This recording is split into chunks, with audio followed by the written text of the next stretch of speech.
game and shoot, I said that you claim it. It's that Xbox, spin the block, his legs live. Fast talker, no riddling, moonwalking, selling moon rock just to make dividends. You in traffic with family?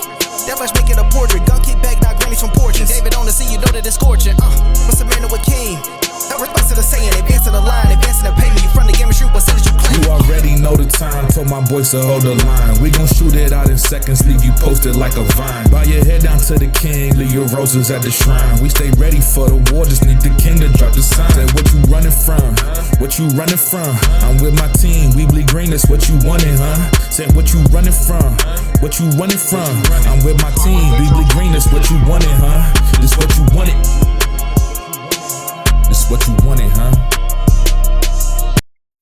Peace and blessings, and welcome back to Xbox Frontline News with your boy, the King. Now, one dude told me, yo, King, why you start off all your joints just like that? Because I want to start off with peace, and I want to give you blessings. Because if somebody didn't bless you today, or somebody didn't tell you peace, I want to be the first one to do that. It's a game today that we're going to be talking about that I didn't know the background to the game, and then further finding out more about the background to the game, I think we need more of that in this life. But we have financials today, which is this is doomsday for the PlayStation fan base, right? Because they were dreading this day, and I told them what day it was going to be. A lot of these guys are backseat stockholder analysts, sidearm dudes, because everybody want to be a podcaster these days, or influencer, or have an opinion, and they're just a consumer and a gamer, right? So, excuse me, I'm going on, right? If it's your first time finding the channel, please take my invitation to become a subscriber. And also, if you feel that anything in this video is to your liking, and you're an Xbox Central person that loves Xbox news, I report on the industry as a whole, but we love Xbox here. We love the American company, which is Xbox. Hey, it is what it is, and I'm going to stick with it that way until they stop trying. We going to keep pushing. But yeah, become a member. Also, members, it's a new video up for you guys. I need your input. That's the way we're going to start doing the Fridays. Every week will be a separate video up for members, having your input for the Friday Fight Show. The Friday Fight Show. It's a live show, guys. We're going to have so much fun. Everybody's able to participate. Members have automatic slots in the rosters. So if we're playing something like Halo Combat Evolved multiplayer, members have the first slots in, right? And then everybody else can join in. If we're playing something like Tekken Tag Tournament, or we're playing something with Tekken involved, members have it. Like Street Fighter, everything. There's so many fighting games out there, and so much that we're able to do. We're going to get in this, but I can't do it without you guys. Without you guys that are the lifeblood, the members. So it's a video up for you guys going into detail, and we're having a conversation because you guys are going to craft Fridays. But we need to get into these topics, because this topic today, if I don't prove my case that there's an unequivocal Xbox tax and a systemic bias in the industry from top down, then I don't know what else to do. But let's get into these topics. Okay, here we go. So it's been a while since, Jez has made major headlines in gaming news. Normally he's the subject and topic of gaming news every week. Or how can I say it, like podcasts, and people on Twitter is always quoting him and stuff, from his show. And I kind of would hate being him, right? So here we go. Xbox Next won't be a hybrid, says Corden. Handheld will be an add-on and predicts the end of the paid world multiplayer. The next generation console has already been featured prominently in several rumors. Over the past year, two leakers have suggested that Microsoft's upcoming console will be launched in late 2026, getting ahead of Sony's PlayStation 6 and a repeat of the strategy that turned out successful for the 360. Microsoft has also reportedly busy with development of Xbox handheld. Several prototypes have believed to be in the works, although these releases are not imminent. That led some Xbox fans to speculate the next console might be a hybrid like the Nintendo Switch or the Switch 2. Xbox 2, Jez Gordon at Windows Central, he said that won't be the case. There will be a proper console instead with a handheld as an add-on. Interestingly, Gordon also predicted that Microsoft will finally remove the paywall multiplayer, but only for the next Xbox as additional incentives to upgrade from the Series X and X. Now, Jez is in contact with people at Microsoft and Xbox with basic information on the ins and outs that normally most of us will receive. That doesn't mean that what he's saying is to be taken as complete fact, right? And we're going to talk about this topic. My boy Jez Corden from Xbox 2, him and Rand, they just recently had a show with my boy Gaz on it. And I don't like the community and what they try to do to Jez. Like what Jez does is Jez is in the know, right? And unlike a lot of people where those people they built a persona around leaking information and doing things. Jez really talks about stuff that he's heard because he really cares about the community, and he gets the okay to say stuff that he sees or knows about so far.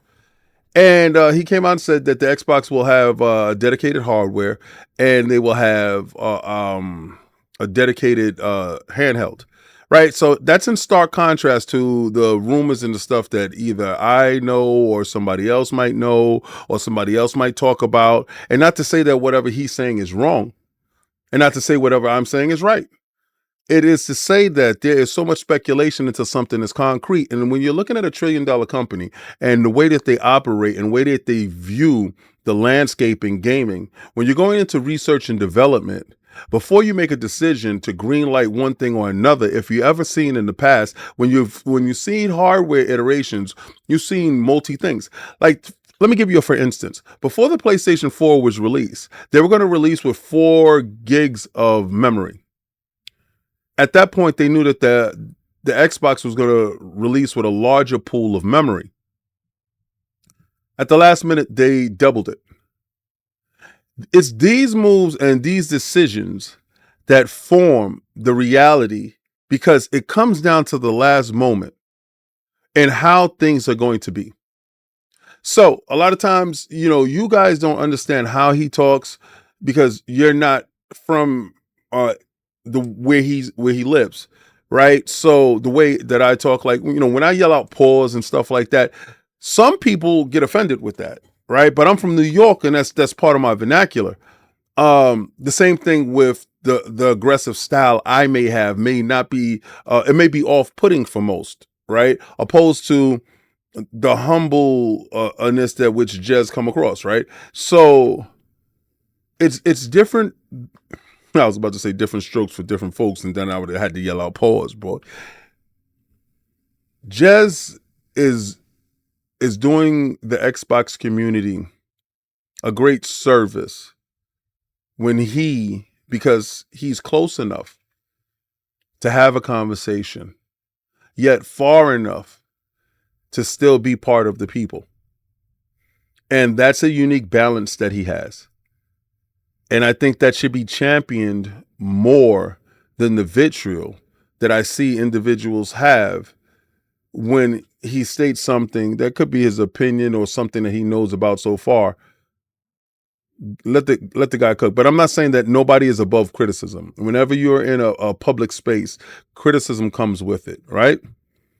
But sometimes people should be allowed the benefit of the doubt, especially when a lot of the stuff that they said come out to be true, and it's they should have that level of cachet.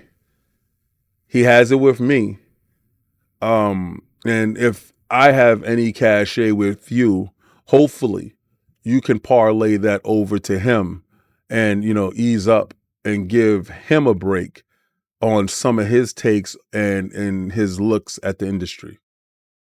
There's a number of titles that are making their way over to the Xbox platform this month of August. This month of August is a little bit different than past months. I see an uptake in gaming, particularly with notable titles that are in that mid range, which is, the 80% range that are really decent games. Well, Kenna Bridge of Spirits, Xbox Achievements asks you to conquer its master difficulty. That won't happen with me. I was just having a conversation with my son. I play games, finish it, and I'll move on to the next.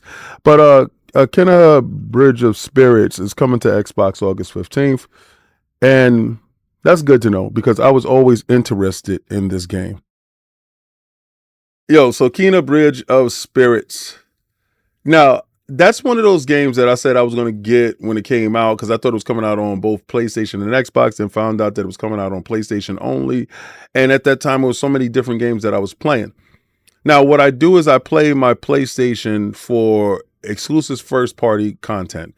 I very rarely buy a third-party title on the PlayStation because that's not, for me, that's not what it's used for. The same thing with the Nintendo. The Nintendo, it'll never happen probably. But Kena kind of struck me because it looked good. Then I saw the reviews on it and I was like, ooh. But then I heard that it was supposed to be coming to Game Pass. And I don't know what happened, but I think it was, and then it wasn't, then something went wrong. But needless to say, the game is about to come out. That now it reinvigorated my curiosity surrounding the game.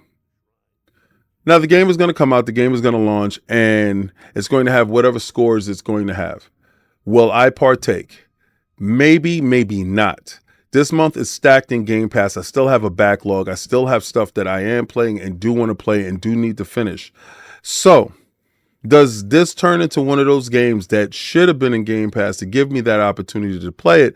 Because the fact that Game Pass is giving me games and I can use that money to buy another fighting game that isn't in Game Pass for Fight Night Fridays, Xbox Frontline Fight Night Edition with the community. It's dope. That puts a smile on my face every time I think about it.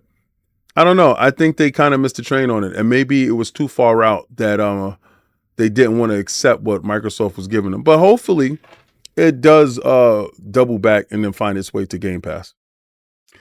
If you are a fan of Lord of the Rings, Return to Moral Tunnels is on its way to Xbox this month. It should be releasing, August 27th with a limited time price of $19.99. Now, this isn't probably the best title when it comes to Lord of the Rings. I mean, it stands at like 50 to low 50s in a Metacritic. If you need somebody to explain to you, how that Metacritic works, though, it's a game that's going to be released that was excluded from the Xbox platform for some time. So now all you dudes that love Lord of the Rings, and maybe this game was missing out of your gaming library, well, the game will be released on August 27th, and hopefully it lives up to your expectations. So let's talk about it. All right, Lord of the Rings. Huge fan. Not really a huge fan of Lord of the Ring games, right? Shadow of Mordor. Yeah, hell yeah. But Return of Mora. Didn't know about it and didn't know that it had mixed the Xbox platform. But from all the information, it's a very, very mid game, low mid. Like I heard the Metacritic is like at 50 something. And but it's crossplay, right? So I don't know. Maybe it does find an audience there. Maybe it does do something. But am I saying that I'm superly anticipating this game's release on the Xbox when this month is particularly stacked? Not at all. But if I'm a Lord of the Rings fan and I am an Xbox fan, then of course I'm stoked. Of course I'm down for it. Of course I'm in for it. So who's gonna say no to more games, right? I'm happy for those that are happy, but I'm more happy that a game that missed the platform made its way to the platform, because I'm in the camp that more eyes on your product is not a bad thing. It's a good thing. You have to make yourself available to be available.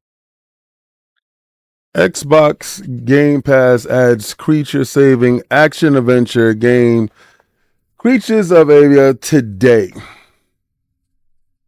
All right, so one of the titles that it just popped up to me. I honestly didn't look at anything about the title, didn't know anything about the title. It was titles that this month I was looking forward to. And Game Pass allows me the luxury to try games I would have normally not being paying attention to. So I'm going to give a deep dive into this game at some point today because it came out today. And it says, like, unlike other creature collecting games, Creatures of Avia doesn't see you pitting your collection of critters against those in the wild. Instead, it focuses on empathy and challenges you to step away from the human-centric point of the view. Let me see. The CEO of Creatures of Avia, Director Pablo Martinez, said, "We believe that it's always a good time to care about the animals and nature around us. However, despite our best intentions, we sometimes make mistakes, given our human-centric point of view. After noticing that most video games involving animals focus on capturing them, making them fight, or using them for personal gain, shots at Power World, shots at Pokemon, we wanted to create a game where the primary motivation is helping animals for empathy. This reflects how it should be in real life, caring for animals out of compassion rather than selfish purposes." Wow, that is a shot across the bow if I've ever heard one. This is that's like a declaration of war. I'm just saying, the game looks interesting to me, and this is why we have Game Pass, right? To find our next fun, to find our next great game. And these opportunities is being afforded to us because, Game Pass is the best platform in gaming today. Hitting Game Pass, Creatures of Avia. Now, I saw the trailer a minute ago and I looked at it and I was like, wow, the game looks good. Interesting. Cool. Kept going. Didn't know that the game was coming out to Game Pass. And then when I found out the game was coming out to Game Pass, I was like, oh, more intriguing. Then I saw the developers kind of like small type of direct about the game, a little deep dive into the game and the thought process behind the game. Well, it seems like they got smoked, right? It seems like they are highly offended at games like Power World and Pokemon, games in which, and Kenna, right? Games in which you have creatures that are of the world, and instead of you living in harmony with these creatures, you use these creatures for personal gain as far as exploitation and stuff like that. Now, there's a whole dark side when it comes to Pokemon, and then there's an even more sinister side when it comes to Power World. But this game is probably trying to set those wrongs right? The philosophy so far from me not playing the game is how humans interact with animals and how it should be from a place of love and compassion to try to change what's going on in the world. I think that's kind of dope, right? I think somebody looked at, let's say, Power World or looked at Pokemon and said, I want to do the exact opposite of that. So where Pokemon is geared to the fight, they want to lead with love. And it's in Game Pass. So with that philosophy,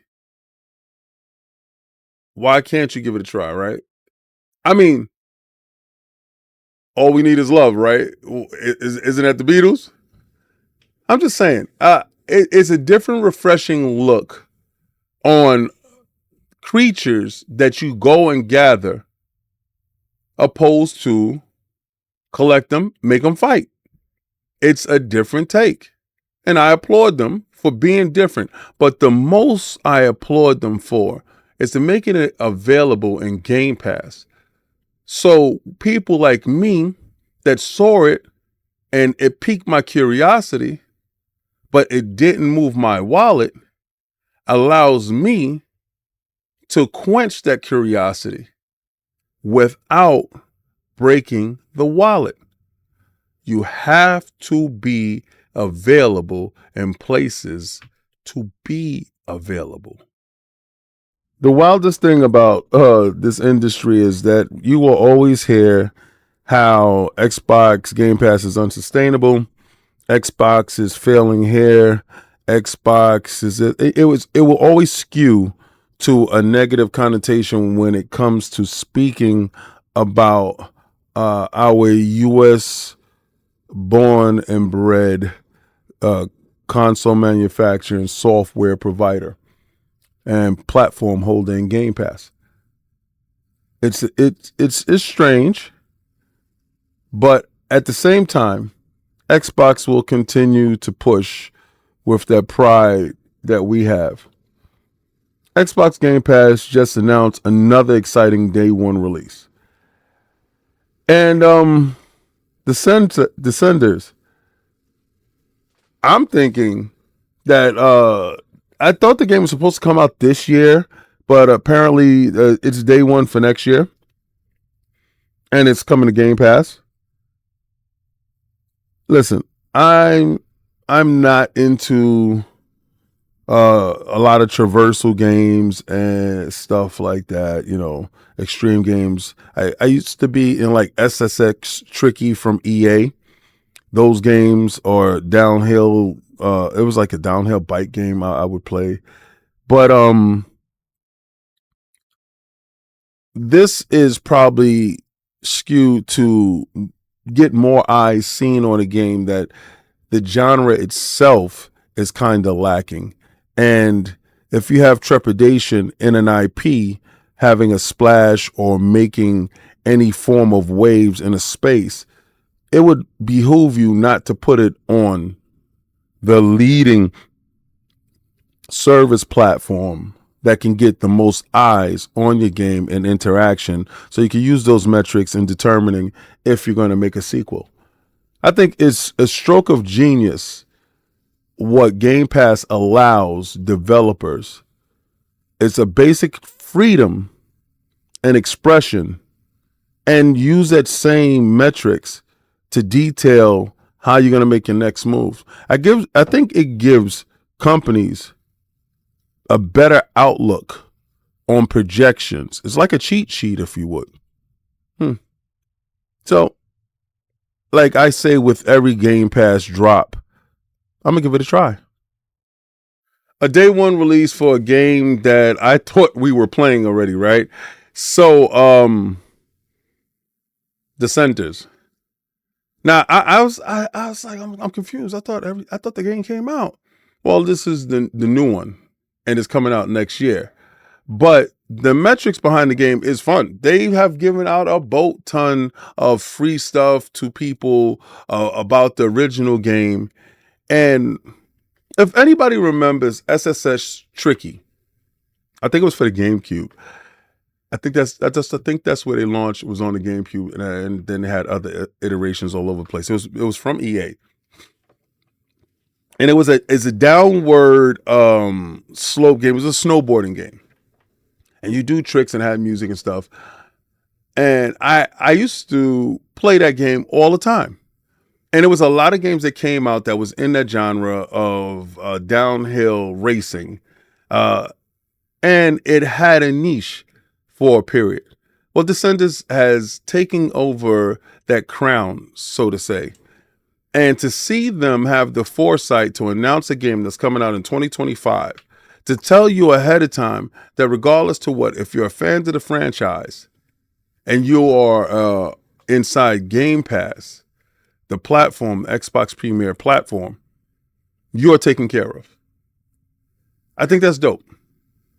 I think they understand the scope of who the game reaches. And in order to reach more people, they put it in the best place that has the most eyes, the most interactions, Game Pass on the best platform, Xbox. I think that's a wise decision. And guess what's going to happen? The engagement will be through the roof. Call of Duty Black Ops 6 Zombie Mode gets its first trailer, and I guess we're going to talk about it during the segment. But the Dark Ether story continues in Terminus. The description reads, and he said he has no idea. Presumably zombies fans will. Listen, I fell out of playing zombies a long time ago, right? So, but the bigger news is that an early build of the game has made its way to the internet, and this ain't the first leak game that's made its way, and this is not going to be the last. But it's disheartening to see, right? Especially if it's an anticipated title that is not reflective in its best light for you as a fan. That stuff is probably the stuff that hurts the most to individuals. All right, a lot of you dudes is looking forward to Call of Duty. I'm thinking about Fallout. It's crazy. Call of Duty Black Ops 6 Zombies. That's the reason why. Shout out to Green Mason, my boy Green Mason. That's all he plays. Back in the days, he got me to play when I think I was playing Destiny all day long. He got me to jump in a game of Call of Duty Zombies. I didn't know what the hell was going on, and they was up to like round whatever the hell. But I can see how it was fun, and I can also see how it was heavily addicting. I think Call of Duty has mastered the ability to offer you so many things in such a limited space while keeping it consistent and being true to each lane that they're participating in. Multiplayer lanes, skins, stuff like that, operator styles, which way that you're going to go, movement, free movement. That stuff is there for the multiplayer. But then you could parlay that stuff over to the zombies. And then when you get to the zombies, defend. Me and my team are going to do that. And then I see they have a whole story that goes along with it. So if you've been a fan of zombies, then you follow that story and you're moving on. So it has a story component to a zombie game. And who doesn't like zombies, right? I think zombies in Call of Duty hits so many different subgenres that makes it stand out above. And some dudes will buy Call of Duty just for the zombies and don't care about the single player. So I'm the single player dude. And then, that's the multiplayer fighting regular people on competitive, but this is NPC like horde mode stuff. So they do what they do well.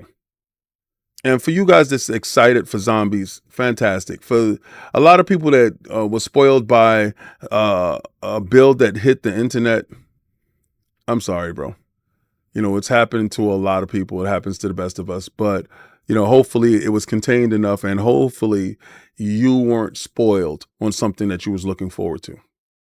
So if you're trying to figure out exactly why the Sony financials look nice, thanks Beyonce, thank the Beehive, thank Cowboy, thank that for that 10% bump in what we see here as as services. All right, so numbers can be skewed any way that you want to skew them, right? But the thing is, you have to really start to look at how the numbers are being skewed. They hide the devil's in the details.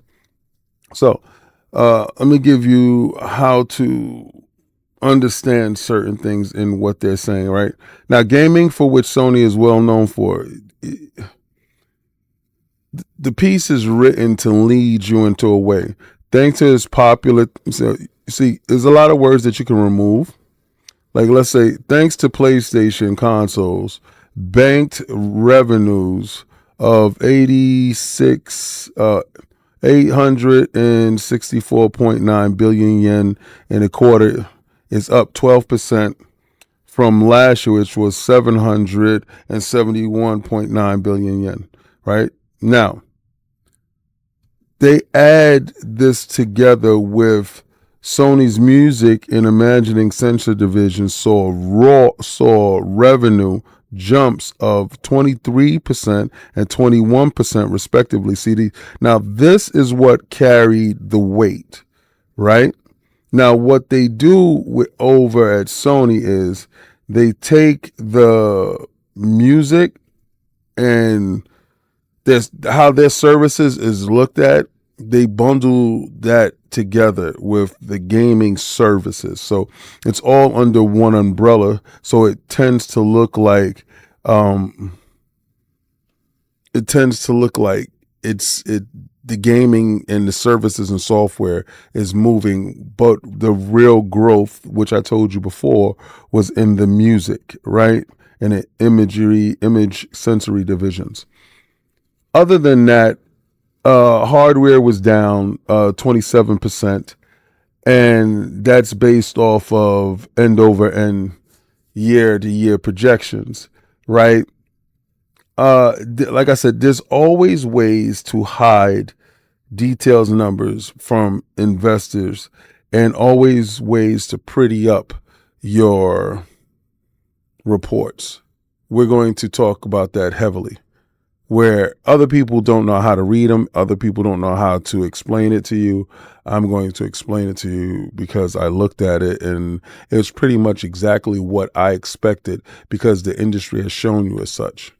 But anybody telling you that this is a net positive for PlayStation, absolutely don't understand anything. Now, what I'm going to tell you is I was pleased that there's a 10% jump in operating profits. Now, this is what they were having a problem with before, was operating profits, because that was a net negative last time. So now operating profits saw a 10% boost, but we're going to talk about it. We're going to talk about it. Now, a lie is a lie is a lie will always be a lie. And no matter how many times you tell yourself something that is not true, it doesn't make it true. It will always be a lie. But continuing with the lie, I'm going to break down the lie to explain how lies manifest themselves and continue to permeate everyone's mouth until someone believes it's true. You see, because the person that hears something for the first time, not knowing if it's a lie or the truth, will probably, if they believe in the source, believe it to be true.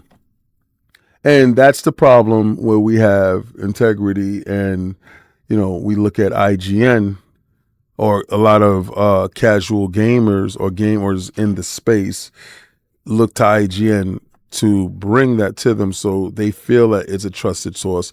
That's what they lean on. PlayStation 5 sales are down compared to this time last year, but consoles still reached 61.7 million units sold overall since 2020. this number is the lie that I explained. Sony latest financial results revealed a decline over 3.3 units sold in the first quarter, 3.3 million units sold over the first quarter to 2.4 million units sold in the quarter of 2025 financial year, meaning from April to 2024. How they look at the years is really different. The decline was somewhat expected. All right, so this is again where they lie, right? Because they telling you they expected it. No, they didn't, because they didn't understand it, and they was expecting only Xbox to be the ones that were down. Sony lowered its overall sales target to 18 million units from 21. No, it was 25, and they lowered it to 21, and they had to quickly double back to lower it down to 18. They didn't even achieve the 18, but it is what it is. Many will point to the lack of Sony exclusives as the reason why the hardware sales are declining. I'm not going to report on that part at all. I'm going to talk about what is the truth. A lot of this is broken down into speculation mixed with truth, leads to people having information that is a lie. And then you run with the lie, and that's how you have these ponies out here claiming things that aren't true, but they're consumers, so why would they talk numbers? We're here for the main event. We're here to talk about Sony's financials. It's the lie, the big lie. The lie that's going on, the lie that was told to you, see, because Microsoft came out first, so what you got was doom and gloom, and a lot of you guys are going at my man Destin for having his opinion on where he feels that Xbox should do. Is it right? Is it wrong? No, it's his opinion. So what? Who cares? And then he will talk about it from his perspective. That's why he has his platform. If you don't agree with what he says, and it's okay, because he opens himself up for the criticism, but then you bring it back to now you can further talk your argument when you show the Sony financials. You show the Nintendo financials. Well, you show, because we know that Nintendo is down end over end.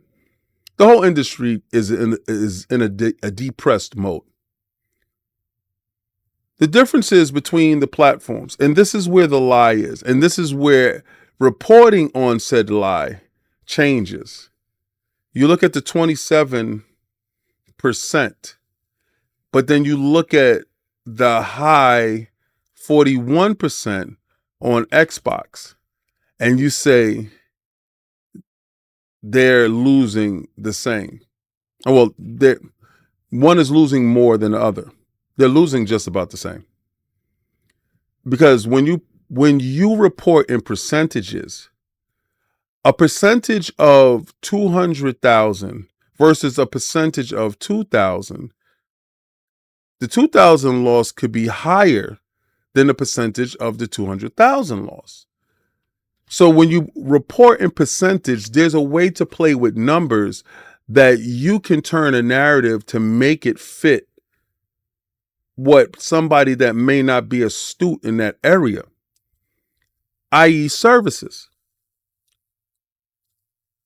Sony services is down when it comes to the PlayStation platform. And the way they report their services is they use streaming numbers for music and integrate those things in reporting services. Right? Gotcha. Now, let's say they have a bundle deal where if you buy PlayStation Plus, you get a month of Sony streaming on whatever. That's incorporated in that. It's a lot of things that Sony does when even when they give out CD keys or keys for games for review, you know they count those as sales, right? They uniquely do this other than Nintendo and Xbox. And then, you're going to sit there and say, okay, based on fact, let me see your source. The source is individuals that get the game, but you will have to know how they count them to understand that, right? I can't rat on my guy. I'm not a rat. That's for you PlayStation dude. Pork, begging ponies. Hashtag no PlayStation 6. You know how we do over here. We're going to run it up on them pumps. But I'm here to bring you why there's an Xbox tax.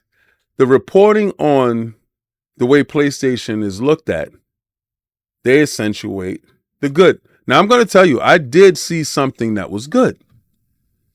It was this 10% in operating was up. Now, if you have operation capital, that's what you work from. That gives you an indication of, okay, I could put out product because I have something to work with. It's called resources, right? What resources you have to actually go out to produce is here. It's 10% more than it was last time because before it was at a deficit.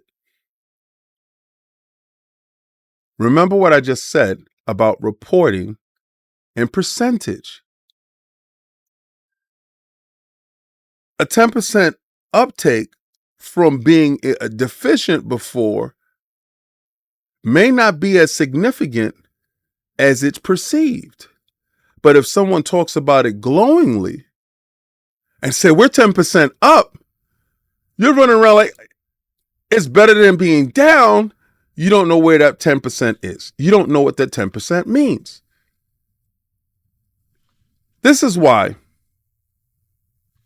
as gamers, as consumers, that's what we should focus on.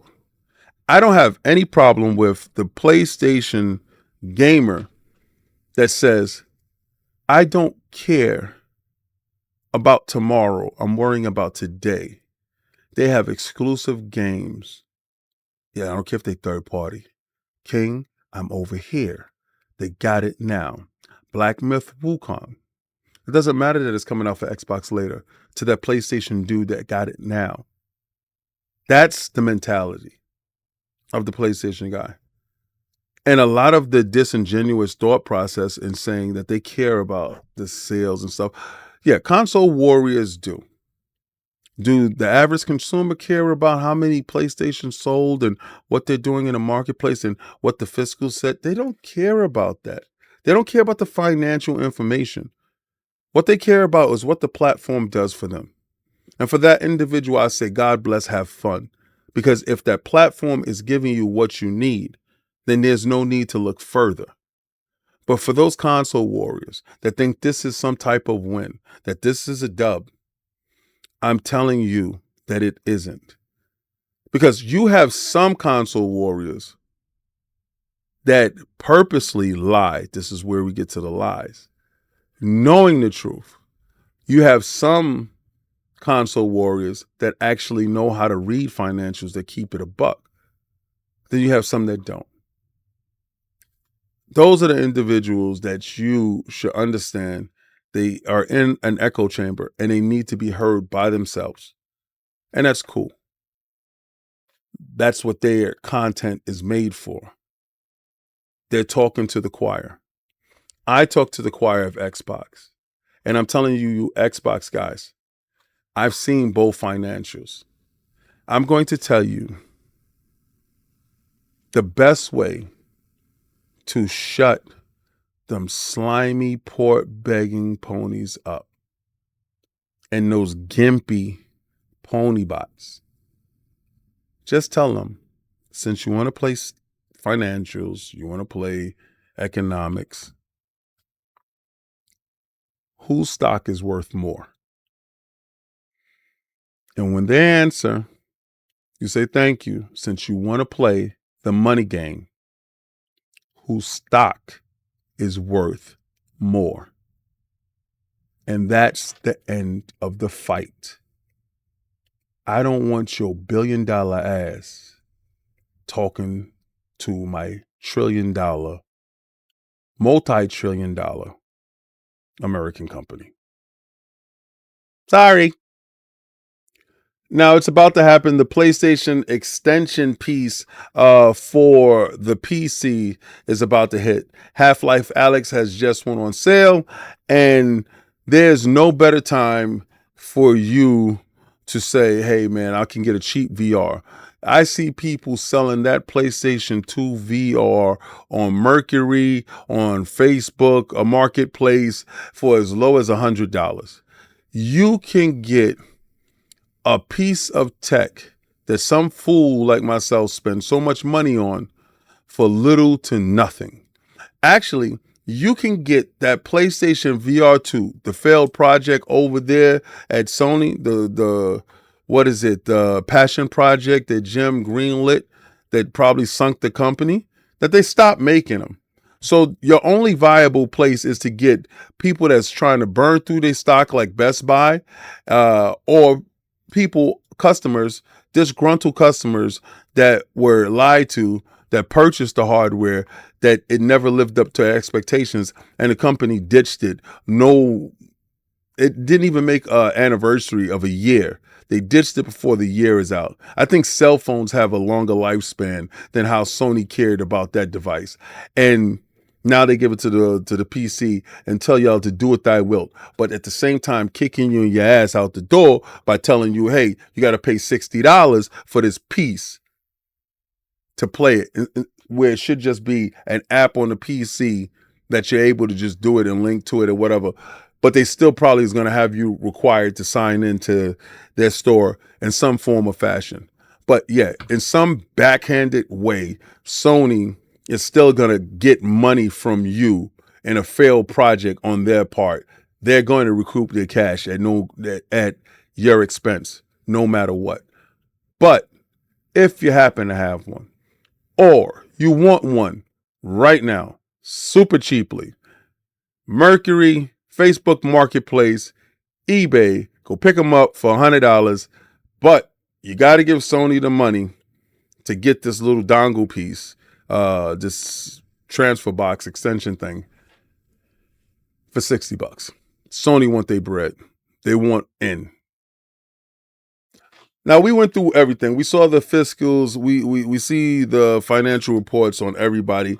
Now we can come to the proper assessment that Xbox tax is real, because the way people are reporting on PlayStation being down in sectors, they're going to harp on some 10% up when they're bundling music and all that other stuff across the boards. Is it a viable stock pushing forward? There's a lot of questions going into the future of where Sony should be and how they're going to interact.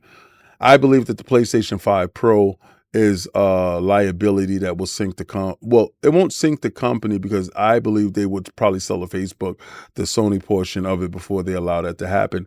But I believe that is the last PlayStation console because of what will happen. And who's to say it's bad? They could, hear me out. They can make a PlayStation 5 Pro, right? And I don't think that these consoles, because they're telling us that we're in a mid-gen refresh, I don't think these consoles ever lived up to the expectations and the promise of what they were supposed to be. All of them. Everybody except the Switch. The Switch has lived up to every promise that Nintendo has made.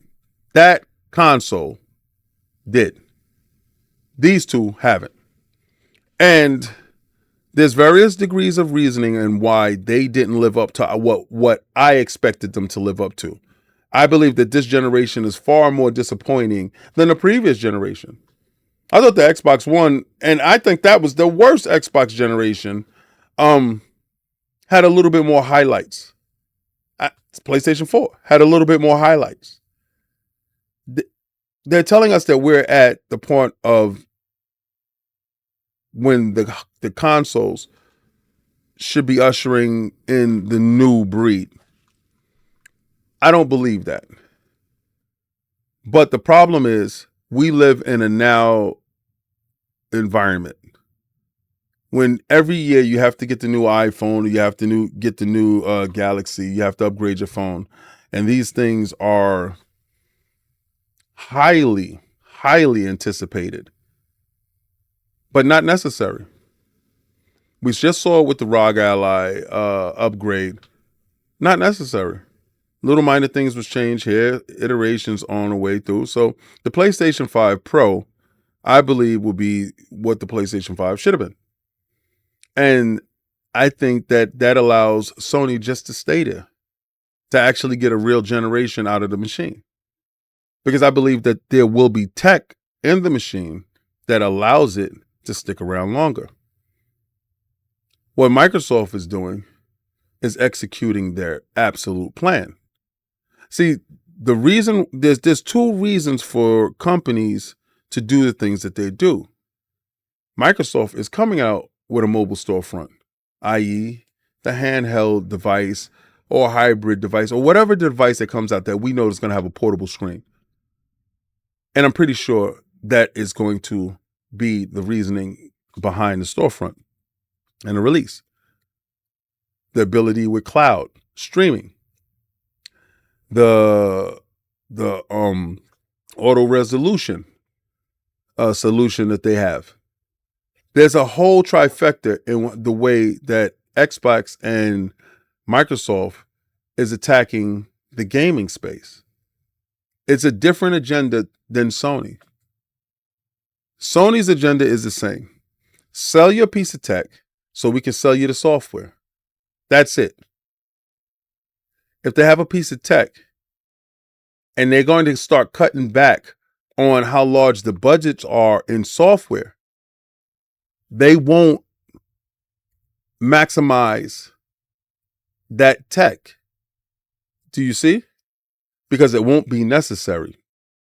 It would take third-party developers to make the PlayStation 5 Pro obsolete. And the reason why they won't make it obsolete is because some developers perceive PlayStation as their home, their countrymen, their device of choice, because they choose to deal with them. So that will force Sony to stay in that place. They won't push them out of the space. That's why I say hashtag no PlayStation 6. That's why I understand that could be and will be the last option. Now, what stops them from taking that portal and turning that portal into the actual Vita? See, because they gave you a test bed to see if that thing actually works. And for some people, it works. But then the other people say, I can't do what I want to do with a dedicated device. So now you know that there's a cry for that. You make that. But here's logic speaking to individuals that sometimes is illogical in this space. But this is the part in the video where I'm going to tell you to like, follow, and subscribe. And I'm going to take that logo and I'm going to throw it around my members. Please watch the video after that's dedicated only to you. And if you want to become a member, just hit the join button so you can see what they got in store and how we're crafting Friday, because Friday is a community thing. It's for the community, by the community, and I'm giving the community choice because I think that choice matters. That means I believe that you matter. Try to play the Game Pass.